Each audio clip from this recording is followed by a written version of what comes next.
आज का हमारा टॉपिक रहेगा reading magnetic bearing of a line. Theodolite की हेल्प से एक लाइन का मैग्नेटिक बियरिंग मेजर करना या उस लाइन को स्टेब्लिश करना, और you can say point B establish करना with respect to point A with the help of magnetic bearing.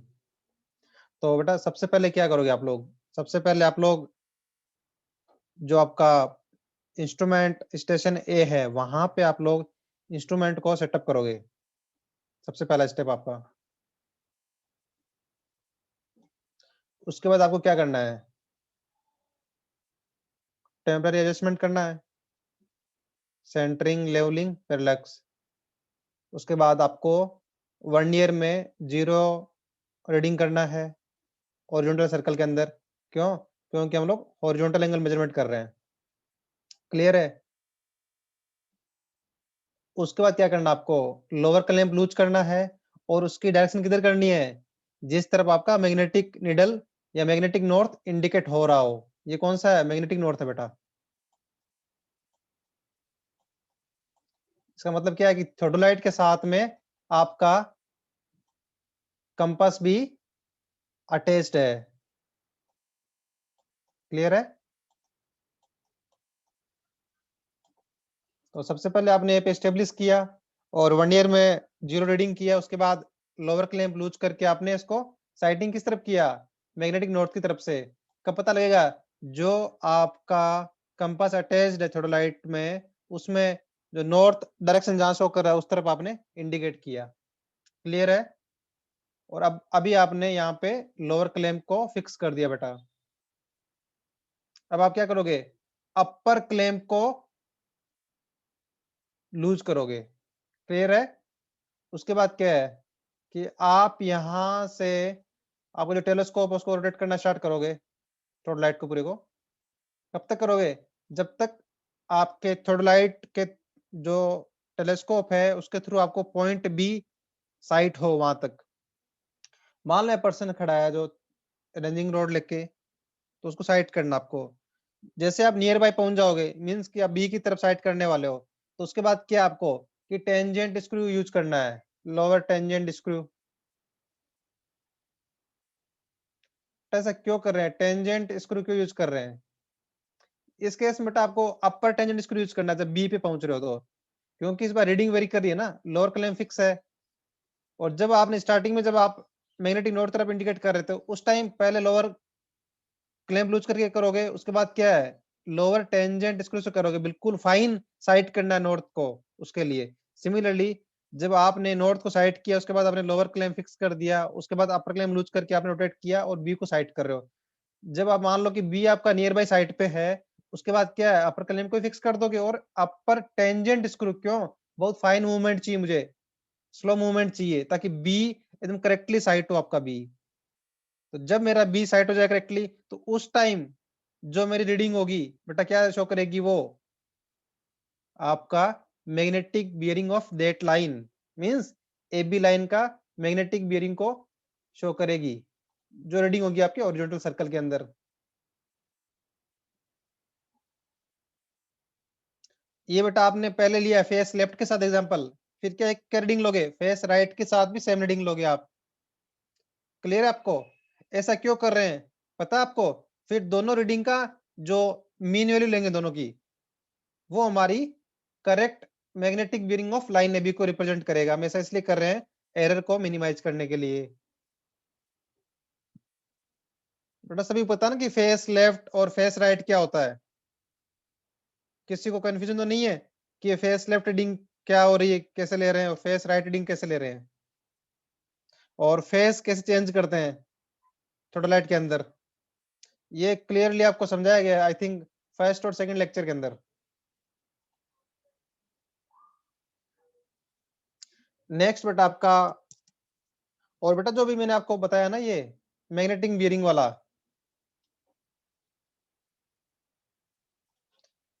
ये भी आपका प्रैक्टिकल है, ठीक है? ये भी एक्सपेरिमेंट आपका। तो अभी तक आपके 3 एक्सपेरिमेंट डिस्कस हो चुके हैं। Horizontal angle measurement by repetition method, second one reiteration method, third one ये मैग्नेटिक मिररिंग ऑफ लाइन, और फोर्थ वाला नेक्स्ट रहेगा आपका कौन सा फॉर प्रैक्टिकल आपका, ये वाला prolonging a straight line. What do you mean by prolonging straight line? Means extension, means उस लाइन को एक्सटेंड करना बेटा।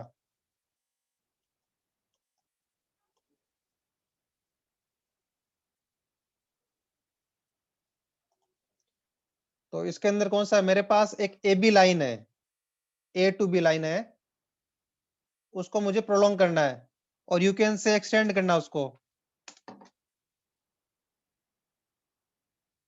मींस क्या है, मुझे ये लाइन गिवन है, ए बी लाइन, मींस दो पॉइंट है मेरे पास, ए एंड बी पॉइंट उस लाइन पे, और ए बी लाइन मुझे गिवन है, मुझे इस लाइन को फर्दर एक्सटेंड करना है। तो बेटा उसमें सबसे पहला मेथड है मेरा four side method, and second one है मेरा बैक साइड मेथड। आप सबको पता है फोर साइड क्या होता है, बैक साइड क्या होता है।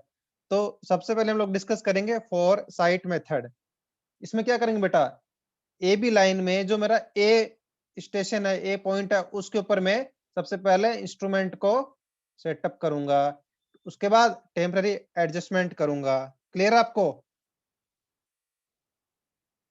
फिर क्या करूंगा, बी पॉइंट को साइट करूंगा। क्लियर है?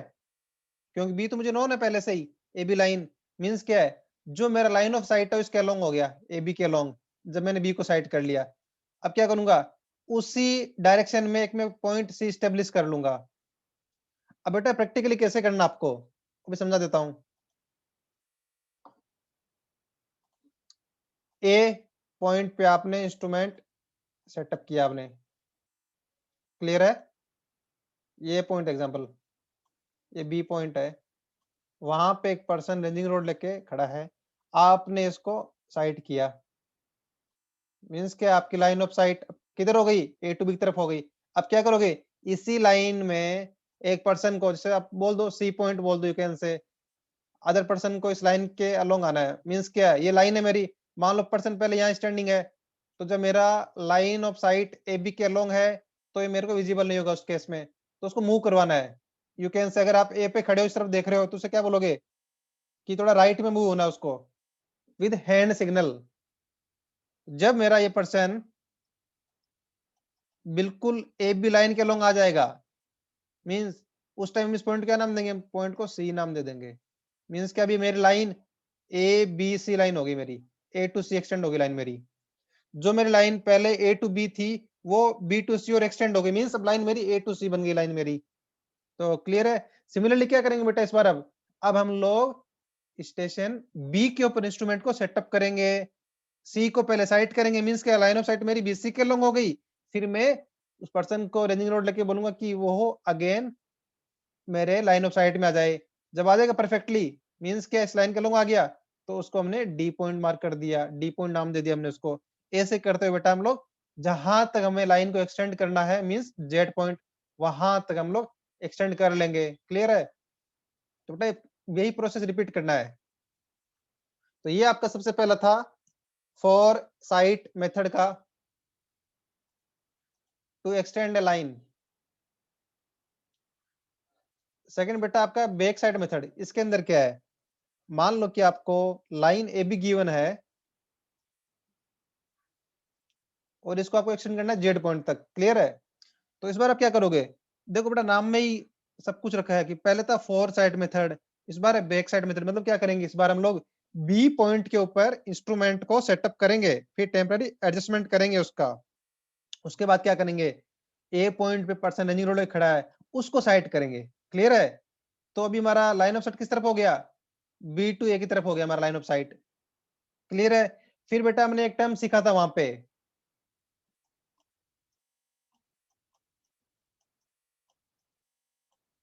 प्लंज करना, और यू कैन से ट्रांजिट।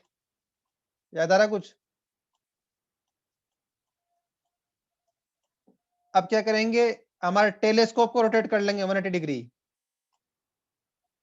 क्लियर है? मींस क्या है, अभी मेरा जो लाइन ऑफ साइट है इसके अलोंग ही रह गया, ए बी के अलोंग ही है लाइन ऑफ साइट बी। इस बार किधर है, ए टू बी की तरफ हो गया। हमने क्या किया, पहले बी पे इंस्ट्रूमेंट को एस्टेब्लिश किया, टेम्परेचर एडजस्टमेंट किया, और ए को साइट किया।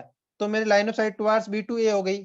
फिर हमने क्या किया, ओनली टेलीस्कोप को, थोड़ालाइट इंस्ट्रूमेंट मेरा अभी भी वही है, कहीं मूवमेंट नहीं हुआ है, ओनली टेलीस्कोप को मैंने प्लंज किया, यू कैन से ट्रांजिट किया 180 डिग्री से।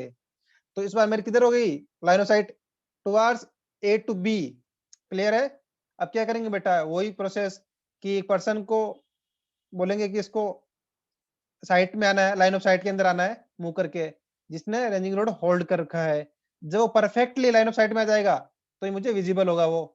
क्लियर है, क्योंकि मेरा टेलीस्कोप का जो डायरेक्शन है वो A to B की तरफ लोकेट है, टेलीस्कोप मेरा थोड़ोलाइट का। तो ए से हम लोग पॉइंट C इस्टेब्लिश कर लेंगे। सिमिलरली अब क्या करेंगे, मैं C पे आऊंगा, B को बैक साइड करूंगा, फिर मैं ट्रांजिट और प्लंज करूंगा अपने टेलीस्कोप को और डी पॉइंट को एस्टेब्लिश कर लूंगा। तो ऐसे करते हुए हम लोग A to B जो लाइन थी उसको हम लोग एक्सटेंड करते हुए Z तक पहुंच गए। अब बेटा एक केस क्या है, अगर मान लो आपका इंस्ट्रूमेंट जो है वो एडजस्ट नहीं है, कुछ एरर है लाइन ऑफ साइट के अंदर हो सकती है, उस केस में क्या होगा, जो आपके जो नेक्स्ट पॉइंट आ रहे हैं, यू कैन से यार C dash, D dash and Z dash, बताओ क्या होंगे, वो AB लाइन के अलोंग नहीं आएंगे, कुछ एरर होगा। तो कैसे पता लग रहा है आपको इसके अंदर, ये कुछ एरर था, कुछ मिस्टेक्स हुई हैं, उसकी वजह से क्या हुआ है कि अगर परफेक्ट रहता है एडजस्टमेंट मेरा, तो मेरे सभी पॉइंट एक ही लाइन के अंदर आते। क्लियर है। अगर वो एक लाइन के अंदर नहीं है, इसका मतलब क्या है कि कुछ एरर है, मींस एडजस्टमेंट नहीं हुआ, मींस क्या है, टेम्पररी एडजस्टमेंट ने किया नहीं एग्जांपल। तो उस वजह से क्या हो गया, अब ऐसा केस बन रहा आपका। तो क्लियर आपको ये कि क्या गलती हुई होगी आपसे, पता लग जाएगा आपको। एक और इसी के अंदर मेथड है मेरा कि और ज्यादा प्रिसाइजली हम लोग कैसे मेजर, मतलब लाइन को एक्सटेंड कैसे कर सकते हैं मोर प्रिसाइज। तो आपने देखा होगा हम थोड़ोलाइट में दो टर्म काफी यूज करते हैं, फेस लेफ्ट और फेस राइट।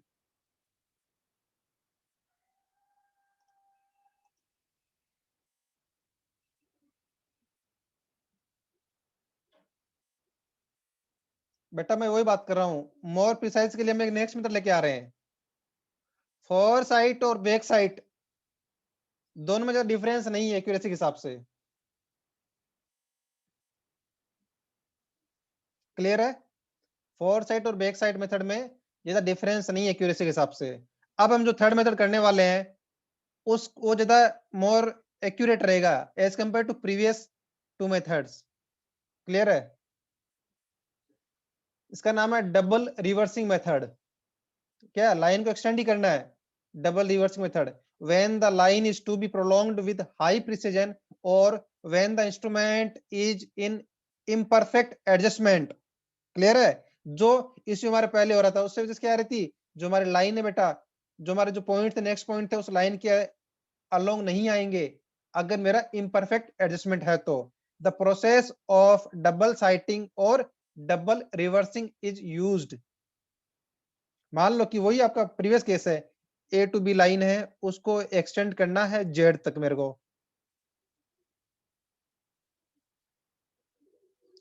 तो क्या करना है, इंस्ट्रूमेंट सेटअप करना है B के ऊपर, टेम्पररी एडजस्टमेंट करना है। अब बेटा देखो पहले क्या है, विद द फेस लेफ्ट, पहला जो मैंने पॉइंट एस्टेब्लिश करूंगा C को, वो कैसे करूंगा, फेस लेफ्ट के साथ करूंगा।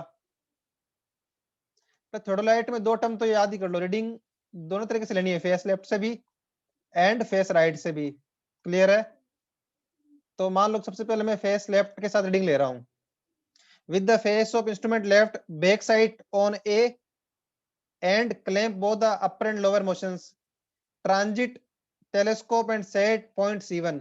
जो हमने बेटा बैक साइड में अभी तक किया ना, बैक साइड में वैसा ही प्रोसेस कर रहे हैं हम लोग। बी पे इंस्ट्रूमेंट सेटअप किया, ए को साइट किया, उसके बाद क्या करना है, ट्रांजिटिंग किया और यू कैन से प्लंजिंग किया। उसके बाद क्या है, हम लोग सी पॉइंट को एस्टेब्लिश कर रहे हैं, line of sight you can say A B के अलोंग सी पॉइंट को।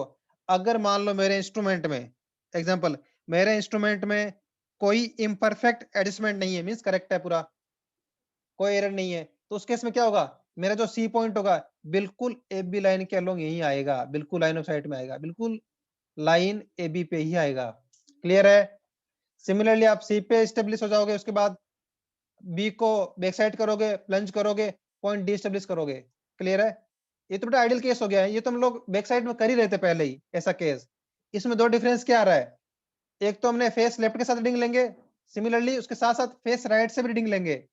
मान लो कि आपके इंस्ट्रूमेंट में कुछ इम्परफेक्ट एडजस्टमेंट है, मींस क्या है कि आपका point C along the line A B नहीं है, तो मान लो कि वो यहाँ आया पॉइंट, ये आपको ज्यादा दिख रहा होगा, ये गैप ज्यादा नहीं होगा, इतना गैप नहीं होगा सी और सी वन पॉइंट में, बहुत कम गैप होगा। तो जूम करके बनाया गया डायग्राम को। मान लो कि आपका जो पॉइंट था सी, वो यहाँ स्टेब्लिश हो रहा है, मींस कुछ इम्परफेक्ट एडजस्टमेंट है, उसी को हमें रिजोल्व करना है इस मेथड के अंदर। तो मान लो आपका वो पॉइंट सी वन यहाँ स्टेब्लिश हुआ, मींस क्या है, अब वो लाइन ए बी के अलोंग नहीं है, वो इस लाइन में ऐसे बन रहा है, सी वन पॉइंट मींस वो सी पॉइंट स्टेब्लिश करना चाह रहे थे आप लोग। सिमिलरली जब बेटा आपने फेस राइट के साथ रीडिंग लिया, तो जो आपका सी पॉइंट है वो जो सी टू, उसको नाम दे देंगे, और वो यहाँ स्टेब्लिश हो पाया, मींस क्या वो भी स्ट्रेट लाइन में नहीं है, कहीं इधर है। अब मैं आपसे एक बात पूछ रहा हूं, अगर मान लो कुछ इम्परफेक्ट एडजस्टमेंट है, तो बेटा फेस लेफ्ट में भी रहेगा, फेस राइट में भी रहेगा। क्लियर है सभी को? तो अब क्या है, आपके पास दो लोकेशन आ गई सी वन सी टू, और क्या है, दोनों ही पॉइंट ए बी लाइन के अलोंग नहीं है।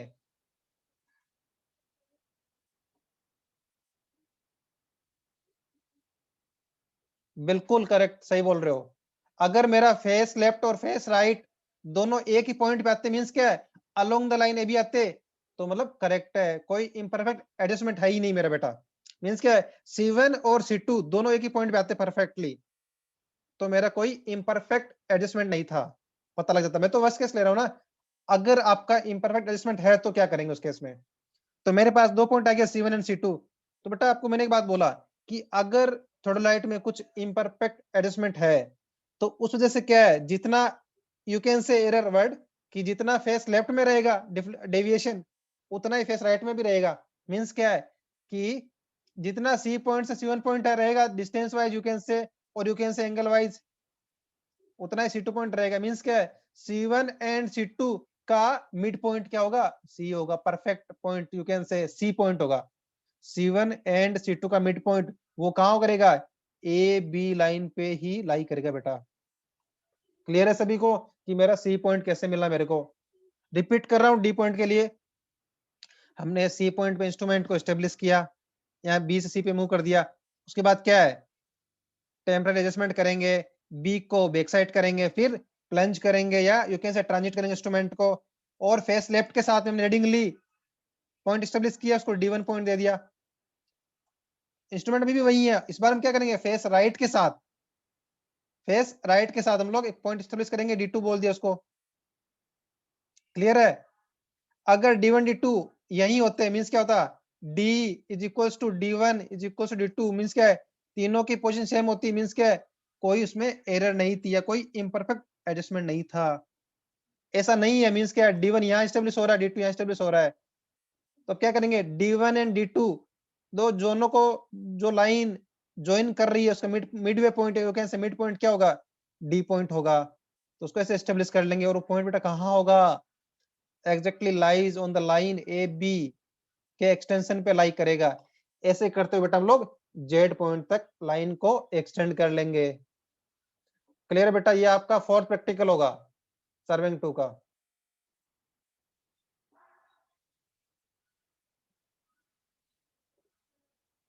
क्लियर है सभी को कि ए बी सी डी बेटा, बाकी मतलब सेम है, टेम्परेरी एडजस्टमेंट करना है, वन ईयर जीरो पे सेट करना है, बैक साइड करना है, प्लंजिंग ट्रांजिटिंग करना है, पॉइंट को एस्टेब्लिश करना है उसको लाइन ऑफ साइट के अंदर, वो प्रोसेस सेम है। डिफरेंस क्या है, अगर मेरा इम्परफेक्ट एडजस्टमेंट हो, तो उसके बाद भी पॉइंट सी को मैं perfectly along the line A B, और you can say on the extension of line A B establish करना। तो इसके हेल्प से आप जेड पॉइंट तक पहुंच सकते हो। तो आपका नेक्स्ट आपका टॉपिक है traversing with the help of थोडोलाइट।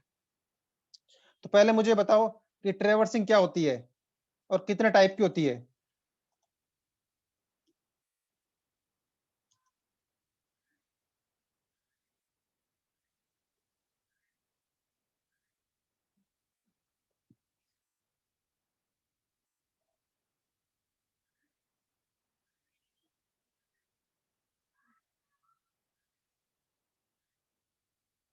क्या बेटा सब भूल गए क्या? ट्रेवर्सिंग पढ़ाया था। ट्रेवर्सिंग क्या होता है, कितने टाइप का होता है सर्वे 1 के अंदर आप सभी को?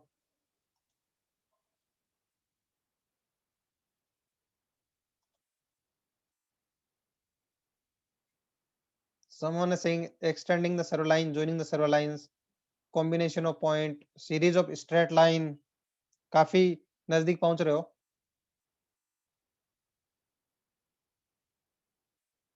It is a combination of linear and angular measurement, ठीक है। Series of straight line means क्या, लीनियर मेजरमेंट तो हो गया, प्लस एंगुलर मेजरमेंट भी ले लो बेटा, दोनों होंगे ना, तभी आपका एक क्लोज लूप और ओपन लूप बनेगा ट्रेवर्स के लिए। दोनों चीज चाहिए, लीनियर मेजरमेंट भी, एंगुलर मेजरमेंट भी, और सीरीज ऑफ सर्वे लाइन है, बिल्कुल सही डेफिनेशन है, कोई सुनिए, लेकिन उसके साथ आपको ऐड क्या करना है, linear and angular measurement means क्या है, मान लो ये लाइन थी, उसके बाद क्या करोगे, मान लो आपने इससे डिफ्लेक्शन एंगल इतना नेक्स्ट लाइन का, तो आप नेक्स्ट लाइन स्टेब्लिश कर पा रहे हो, वहां से नेक्स्ट लाइन स्टेब्लिश कर पा रहे हो, ये कौन सा हो गया, ये क्लोज ट्रेवर्स हो गया बेटा आपका। सिमिलरली ये आपका ओपन ट्रेवर्स, दो टाइप है ट्रेवर्स, क्लियर है।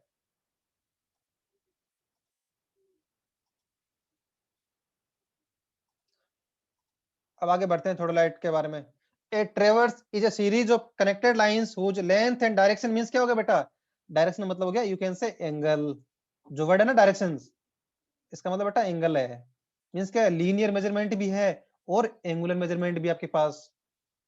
The system of surveying in which the angle are measured with the help of theodolite is called theodolite surveying, clear है। और बेटा थियोडोलाइट सर्वेइंग में आप लोग लीनियर मेजरमेंट किससे करोगे, अभी तक जो पढ़े चैप्टर आपने, उसमें बताओ मेरे को। चेन से कर सकते हो, टेप से कर सकते हो। थियोडोलाइट से लीनियर मेजरमेंट कब कर पाएंगे, जब वो टेक्योमीटर बन जाएगा। और टेक्योमीटर कैसे बनाएंगे थियोडोलाइट को, जब उसके अंदर एनालिटिक लेंस फिट होगा, यू कैन से Stadia frame, upper Stadia and lower Stadia wire जब फिट रहेगा, स्टेडिया फ्रेम फिट रहेगा, तब एक थोड़ालाइट टेक्योमीटर बन सकता है। और मैंने आपको पहले बताया था टेक्योमीटर और थोड़ालाइट में बेसिक डिफरेंस क्या है। और नेक्स्ट आपका चैप्टर यही रहेगा, टेक्योमेट्रिक सर्वेइंग। उसमें क्या है कि टेक्योमीटर से आप लीनियर मेजरमेंट भी ले सकते हो और एंगुलर मेजरमेंट भी ले सकते हो, थोड़ालाइट में ऐसा पॉसिबल नहीं है, ओनली एंगुलर मेजरमेंट ले सकते हो। मींस क्या है, जब बेटा आप किसी पॉइंट को साइड करोगे ना टेलीस्कोप से, तो आपको क्रॉस हेड दिखेगा, ये क्रॉस हेड दिखेगा आपको, किसके अंदर, थोडोलाइट के अंदर। टेक्योमीटर में क्या होगा, इसके साथ साथ अपर स्टेडिया वायर और लोअर स्टेडिया वायर ये भी दिखेंगे आपको, इसे बोलते हैं स्टाफ इंटरसेप्ट बोलते हैं इसको। ये मिल जाएगा तो आप लीनियर डिस्टेंस और यू कैन से हॉरिजॉन्टल डिस्टेंस मेजर कर सकते हो, लेकिन थोडोलाइट में ऐसा नहीं होगा, ये थोडोलाइट में रहेगा क्रॉस हेयर का, ये आपका टेक्योमीटर में से क्रॉस हेयर बनेगा। तो कोई पूछे बेसिक डिफरेंस क्या है थोडोलाइट में टेक्योमीटर में, तो बता सकते हो। कंपास और थोडोलाइट में बेटा दोनों का यूज सेम है, एंगुलर मेजरमेंट करना, क्लियर है। बाकी दोनों के जो मैन्युफैक्चरिंग है, दोनों के इंस्ट्रूमेंट में तो पूरा डिफरेंस है बेटा आपका।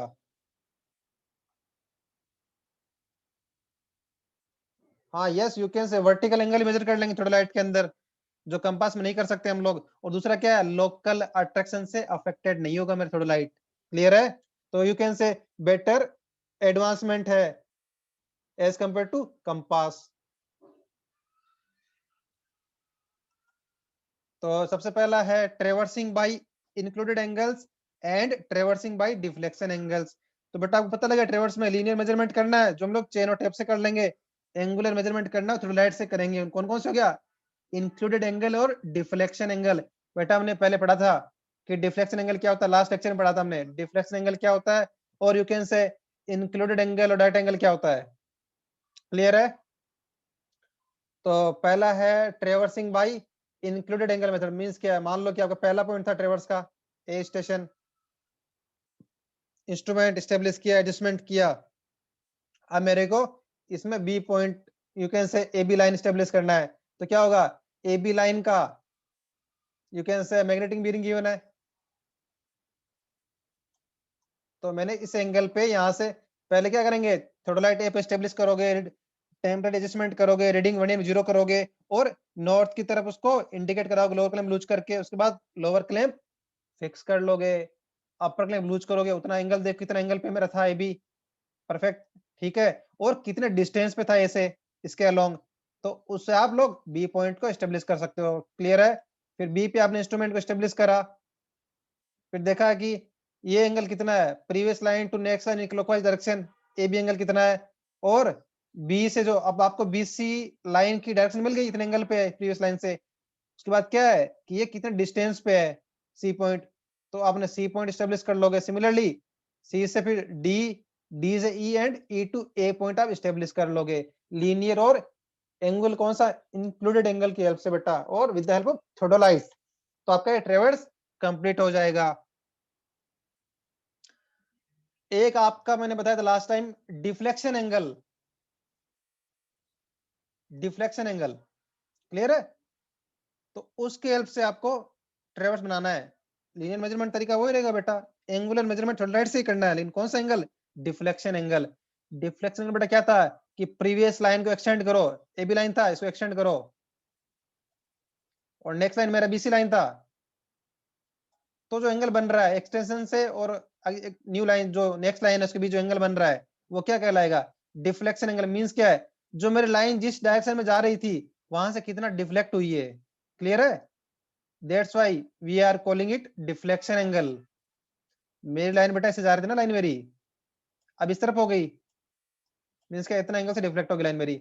अब देखो मेरी लाइन इस तरफ जा रही थी, इस लाइन से इतने एंगल से डिफ्लेक्ट हो गई, मींस क्या है, अब मेरा नया लाइन ये रहेगा मेरा route A B C D वाला। क्लियर है? तो लीनियर मेजरमेंट किससे करना है, चेन और टेप से, और एंगुलर मेजरमेंट कौन सा, डिफ्लेक्शन एंगल, किससे करना है आपको, थोडोलाइट से। अब मुझे बताओ, आप लोगों को मैंने सिखाया था कि ये मान लो कि ये R1 एंगल कैसे मेजर करोगे बेटा, आप लोग R1 एंगल कैसे मेजर करोगे थोडोलाइट से, बी पॉइंट पे थोडोलाइट को एस्टेब्लिश करोगे, एग्जांपल दे रहा हूं, फिर क्या करोगे, ए पॉइंट को एग्जांपल बैक साइड किया आपने, बाकी सब कर लोगे, टेम्परेचर एडजस्टमेंट है, वर्नियर में जो रीडिंग है, ए को साइड किया, लोअर क्लैंप फिक्स किया, फिर बेटा क्या करोगे, अब यहाँ पे टेलीस्कोप को ट्रांजिट और प्लंजिंग करोगे। क्लियर है? 180 डिग्री से, ताकि आपकी line of sight A B की तरफ बन जाए, मींस क्या है 0 0 रीडिंग है। अब जो आपका डिजायर्ड एंगल गिवन था R1, उतने एंगल पे रोटेट कर लो, तो आपको BC लाइन का डायरेक्शन मिल जाएगा थोडोलाइट की हेल्प से आपको।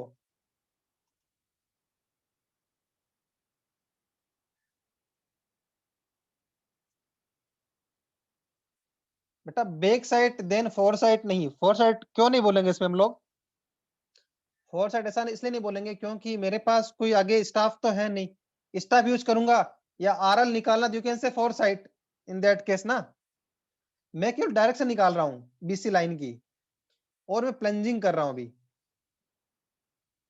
क्लियर है?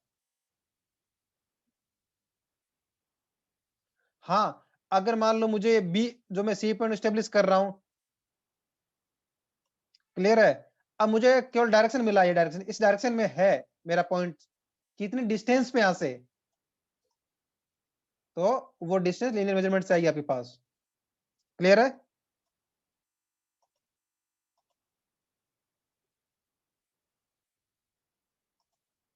बेटा मैं ऑलरेडी डिस्कस कर चुका हूँ डिफ्लेक्शन एंगल वाला कॉन्सेप्ट आपको। मान लो कि आपको ये ट्रेवर्स बनाना है, तो मैं एक लाइन एग्जांपल दे रहा हूँ, एक लाइन बता के इसमें कैसे इसको एस्टेब्लिश करोगे, कि मान लो कि आप BC लाइन कैसे एस्टेब्लिश करोगे ट्रेवर्स की। आपने क्या किया, बी पॉइंट पे आपने इंस्ट्रूमेंट को सेटअप कर दिया। क्लियर है?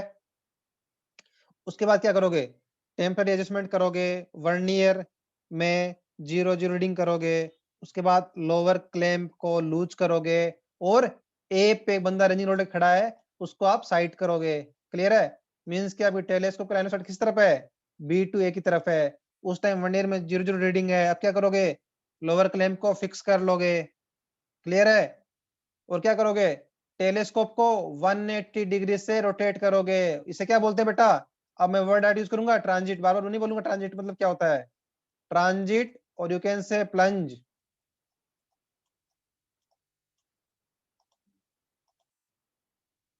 क्लियर है? तो मीन्स क्या, अभी आपकी लाइन ऑफ साइट किस तरफ होगी, ए टू बी की तरफ हो गई। क्लियर है? उस टाइम रीडिंग क्या है, 0 रीडिंग है बेटा।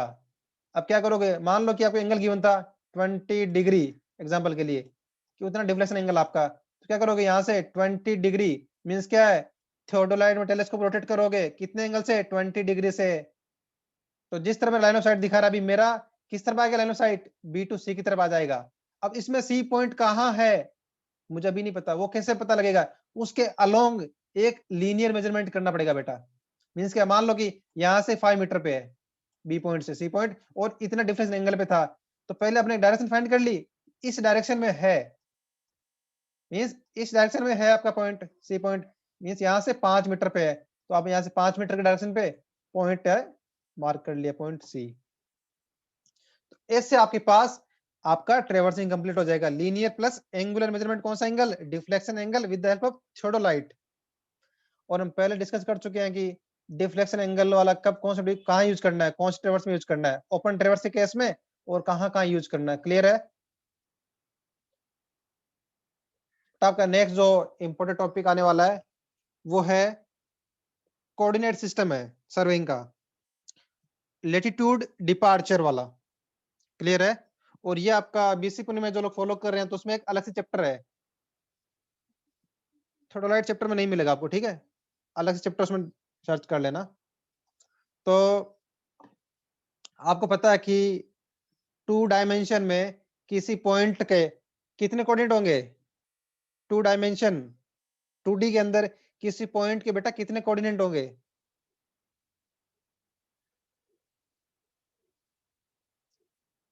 और कौन कौन जो आपने पढ़ा होगा बचपन में मैथमेटिक्स में 9 10th में, और कौन कौन से होंगे वो कोऑर्डिनेट, 2 कोऑर्डिनेट कौन कौन से होंगे बेटा। अभी इसको छोड़ो, रेलेटिव डिपार्चर को, आप नॉर्मली पूछ रहा हूं कि कोई पॉइंट को मेरे को, यू कैन से कि मान लो कि एक पेज के ऊपर मुझे एक पॉइंट एस्टेब्लिश करना है, किसी ने बोला कि इसको मैंने ओरिजिन बोल दिया, इसको मैंने एक्स एक्सिस बोल दिया, और इसको मैंने वाई एक्सिस बोल दिया। इसको बेटा क्या बोलते हैं, एब्सिसा, याद है ना, कुछ वर्ड याद है, एब्सिसा। इसको ऑर्डिनेट बोलते हैं, कुछ पढ़ा हुआ याद आ रहा है मैथमेटिक्स का, इससे बोलते हैं एब्सिसा एक्स को, वाई को क्या बोलते हैं, ऑर्डिनेट बोलते हैं बेटा। तो उसका मान लो कि एब्सिसा, और यू कैन से एक्स कोऑर्डिनेट, एक्स कोऑर्डिनेट मान लो कि बोला कि ओरिजिन से वो 5 मीटर है उसका एब्सिसा, तो मैं 5 मीटर आ गया, मींस क्या है, इस लाइन पे होगा, ठीक है, क्योंकि इस लाइन में जितने पॉइंट है उन सबका एक्स कोऑर्डिनेट कितना है, 5 है। फिर मुझसे बोला उसका वाई कोऑर्डिनेट कितना है, प्लस का 2 है, मींस क्या, अब यहाँ से ऊपर जाना 2 मीटर पे, तो मेरे पास पॉइंट आ जाएगा, मींस क्या, ये 2 होगा। क्लियर है? तो मेरे पास ये पॉइंट स्टेब्लिश हो गया कोऑर्डिनेट सिस्टम के अंदर। सिमिलरली जो हम सर्वेइंग में यूज कर रहे हैं कोऑर्डिनेट सिस्टम, उसमें 2 टर्म आएगी बेटा, ध्यान से सुनना है, एक है लेटीट्यूड, नेक्स्ट है डिपार्चर। अब दोनों होते क्या है, कब पॉजिटिव कब नेगेटिव होंगे, तो कुछ सिमिलर कॉन्सेप्ट ही है मैथमेटिक्स वाला, कोऑर्डिनेट ज्योमेट्री वाला ही। तो सबसे पहले हम डिस्कस करें लेटीट्यूड क्या है और डिपार्चर क्या है, डेफिनेशन क्या है। The latitude of a line is its orthographic projection on the north-south axis representing the meridian. Means क्या है, अगर ये मेरे नॉर्थ साउथ है, मीन्स क्या, मेरिडियन है, इसको मेरिडियन रिप्रेजेंट करा रहा हूँ नॉर्थ साउथ एक्सिस को। ये मान लो मेरी लाइन ए बी लाइन है, क्लियर है, ये मान लो कि इससे थीटा एंगल बनाती है, क्लियर है, और यू कैन से बियरिंग थीटा। अब मुझे ए बी लाइन है, इसकी मान लो लेंथ एल है, ये मुझे गिवन है डेटा, मान लो एग्जांपल के लिए डिफाइन करना है, लेकिन टू डिपार्चर को तो हम क्या क्या चीज कंसिडर कर रहे हैं कि हमारी रिप्रेजेंटिंग मेरिडियन है नॉर्थ साउथ, ये एंगल थीटा डिग्री बना रही लाइन मेरी ए बी लाइन है, और उसकी लेंथ एल है, तो मुझे इसका लेटीट्यूड क्या होगा, देखो बेटा, ऑर्थोग्राफी प्रोजेक्शन ऑफ लाइन किधर, नॉर्थ साउथ एक्सिस की तरफ, तो मेरा L line A B line का लेंथ एल था, तो इसका प्रोजेक्शन किस तरह बेटा, इस तरह प्रोजेक्शन है, नॉर्थ साउथ की तरफ प्रोजेक्शन है, तो ये कितना बेटा, ये मुझे बताओ, ये कंपोनेंट कितना होगा इसका, ये कंपोनेंट कितना होगा, अगर ये लेंथ एल है, अगर लेंथ एल है मेरी, ये लेंथ एल है, ये एंगल थीटा है, क्लियर है, तो बेटा ये हाइट कितना होगा, और यू कैन से ये लेंथ कितना होगा, मुझे इसका प्रोजेक्शन कितना होगा, ए बी लाइन का projection along the north south axis कितना हो रहा है बेटा, जल्दी बताओ मेरे को, ये तो बेसिक चीज है बेटा आपकी। एल कोस थीटा, अमन करेक्ट, कृष्णन करेक्ट, बिल्कुल करेक्ट। तो इसे क्या बोलेंगे, एल कोस थीटा। क्लियर है बेटा, यही क्या हो गया बेटा आपका, लेटीट्यूड होगा, एल कोस थीटा। क्लियर है, समझ में आ गया अब।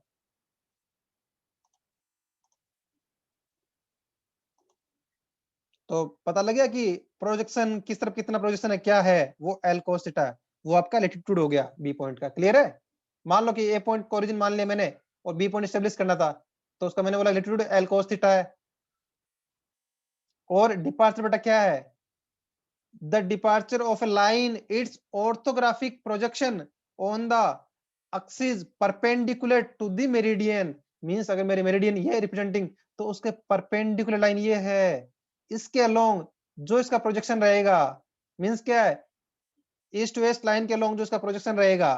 बताओ मेरे को, ये एल है, ये लेंथ बेटा, और लेंथ सेम होगा, तो ये कितना होगा बताओ मेरे को।